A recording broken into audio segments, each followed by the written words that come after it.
Hello friends, नमस्कार। आपकी salary में से आपके एम्प्लॉयर ने टैक्स डिडक्शन एट सोर्स यानी टीडीएस काट लिया है, या बैंक ने जो आपकी फिक्स डिपॉजिट्स हैं या आपकी सेविंग बैंक में इंटरेस्ट आई हुई है उसके ऊपर टीडीएस काट लिया है, मगर इवेंचुअली वो आपका at the time of filing of income tax return, अगर ऐसी परिस्थिति में वो आपके एआईएस के अंदर या फॉर्म 26 एएस के अंदर नहीं रिफ्लेक्ट कर रहा है, तो ऐसी परिस्थिति में वो आपकी इनकम टैक्स पोर्टल पे जो आपका अकाउंट है उसके अंदर भी वो रिफ्लेक्ट नहीं करेगा। तो आपका टीडीएस कट चुका है। ऐसी परिस्थिति में आप क्या करें, और वो रिफ्लेक्ट नहीं कर रहा है। तो ऐसे में दोस्तों एक सेक्शन होता है इनकम टैक्स एक्ट के अंदर ही, तो वो है सेक्शन नंबर 205।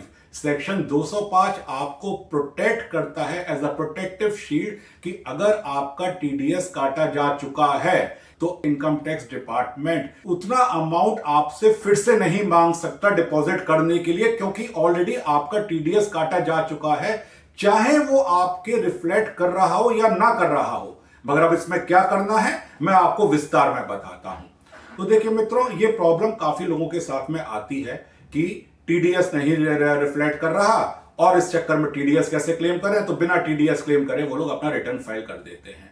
तो आपको एक अधिकार कानून ने ही दिया हुआ है कि समय पहले तो देखिए इसमें आपको ऐसा करना है कि आप जो भी जिसने भी टीडीएस काटा है, चाहे आपका वो एम्प्लॉयर हो या बैंक हो, आप उसको कॉन्टैक्ट करिए। बहुत सी बार एरर के कारण या कभी कभी टाइमली डिपॉजिट ना करने के कारण भी वो आपका टीडीएस जो काटा गया है वो रिफ्लेक्ट नहीं करता इनकम टैक्स के रिटर्न की साइट के अंदर।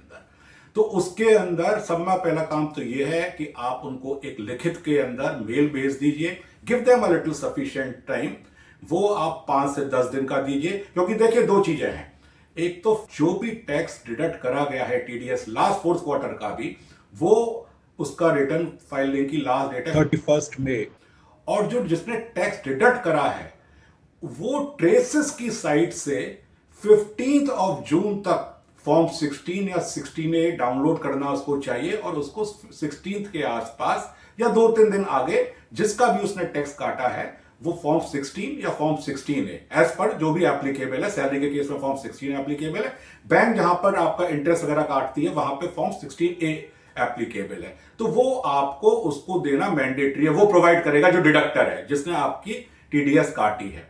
अब ऐसी परिस्थिति में जहां पर मान ली कहीं एरर रह गया है उनकी फाइलिंग के अंदर, सपोज करिए पैन मिसमैच हो गया, या जहां पर उसने आपका टैक्स डिपॉजिट ही नहीं करा है, तो ऑब्वियसली वो फॉर्म 16A के अंदर रिफ्लेक्ट नहीं करेगा, वो डाउनलोड नहीं कर पाएगा, आपको देगा नहीं वो।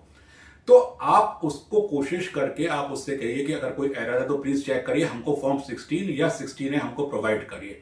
वो नहीं भी करता है तो ऐसी परिस्थिति में नेक्स्ट स्टेप आपको ये करना है, after giving him some time, आप अपने सीए साहब से कहें, अगर आप खुद डायरेक्ट आप इनकम टैक्स रिटर्न फाइल नहीं करते हैं, या अपने वकील साहब से कहें, और खुद करते हैं तो खुद ही ये काम करिए।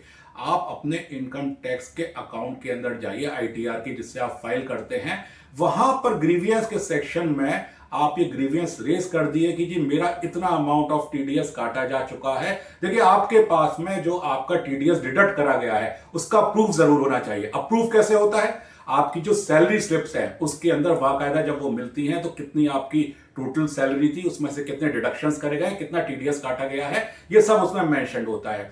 ऐसे ही बैंक के केस के अंदर बैंक आपको आपका interest certificate along with TDS deducted ये आपको देती है, या आपको ऑनलाइन भी मिल जाता है। आजकल सब बैंक्स के अंदर ऑनलाइन वो प्रोवाइडेड है। ये फॉर्म 16A नहीं है या फॉर्म 16 नहीं है, ये जो बैंक दे रही है वो फॉर्म ये जो इंटरेस्ट कम टैक्स डिडक्टेड है ये अलग से सर्टिफिकेट देती है। तो ये अपने आप में प्रूफ है, and there are more ways also. आप बैंक से डायरेक्टली जाकर भी, आप फिजिकली भी आप उनसे प्रूफ स्टैंप लेके ले सकते हैं। तो ऐसी परिस्थिति में आप एओ से कंप्लेंट करिए कि जी मेरा ये अमाउंट ऑफ टीडीएस काटा जा चुका है, इस पार्टी ने काटा हुआ है। अगर आपको उसका 10 नंबर पता है, जो कि जो भी टैक्स डिडक्ट करता है उसके पास में 10 नंबर होता है, उसका 10 नंबर मेंशन करते हुए आप उसमें वहां पर अपने ग्रीवियंस में डाल दीजिए। Now the income tax department will take it with the party जिसने डिडक्टर है, जो उससे वो करेगा। यहां पर देखिए अब आपको एक चीज और बता देता हूं मैं कि जो भी टीडीएस डिडक्ट करता है वो ये माना गया है कि वो एक तरीके से गवर्नमेंट का एजेंट है।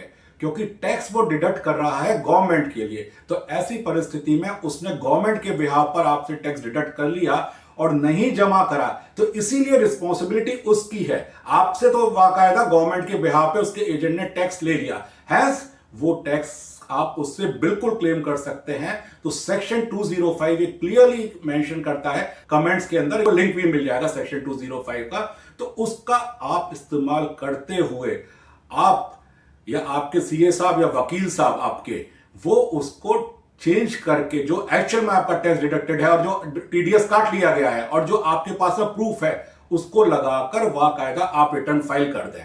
अब ज्यादा से ज्यादा ऐसी परिस्थिति के अंदर यह होगा कि आपके पास में because of a mismatch in form 26AS या AIS आपके पास में एक ऑटोमेटेड क्वेरी या एक नोटिस इनकम टैक्स का आ जाए, तो कोई दिक्कत की बात नहीं है।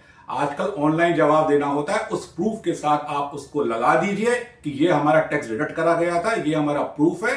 अब पार्टी ने नहीं अगर फाइल करा है तो income tax department will recover from the party जो डिडक्टर ने आपका टैक्स काटा था। तो आप इस तरीके से अपनी जो टाइमलाइन है 31 जुलाई की, उसमें जरूर आप इसको करके क्लेम कर सकते हैं। कोई जरूरी नहीं है कि आप लास्ट तक वेट करें, ये आपको इनकम टैक्स के ही लॉ ने आपको ये राइट दिया हुआ है। लोगों को नहीं पता है तो बहुत सी बार वो उसके कारण सफर कर जाते हैं। आप इसका पूरा फायदा उठाइए, क्योंकि इवेंचुअली आपका टैक्स तो डिडक्ट हो चुका है। तो दोस्तों, मुझे उम्मीद है आपको आज एक बहुत ही अच्छी जानकारी मिली होगी। अगर ये आपको वीडियो अच्छा लगा हो तो कृपया कम से कम जो भी आपके मित्र दोस्त हैं उनको ये वीडियो फॉरवर्ड करिए, इसको लाइक करिए, वीडियो को, मेरे चैनल को सब्सक्राइब करें। इसी तरीके की छोटी छोटी बहुत बड़ी महत्वपूर्ण जानकारियां जो कि आपके relatively day to day life के अंदर काम आती रहती हैं, वो मैं आपको प्रोवाइड करता रहूंगा। धन्यवाद, नमस्कार।